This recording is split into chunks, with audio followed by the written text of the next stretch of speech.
Original key அந்த side வச்சிடணும். இந்த சைடு டூப்ளிகேட்டு.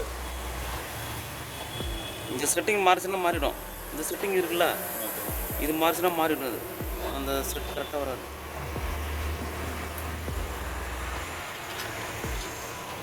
வச்சுட்டு இதுலாம் இப்போ இந்த இந்த இது வந்து பிளேடு, இதுதான் பிளேடு. இது பிளேடு கிடையாது. இது இதே செட்டிங்கில் தான் இது இருக்கும்.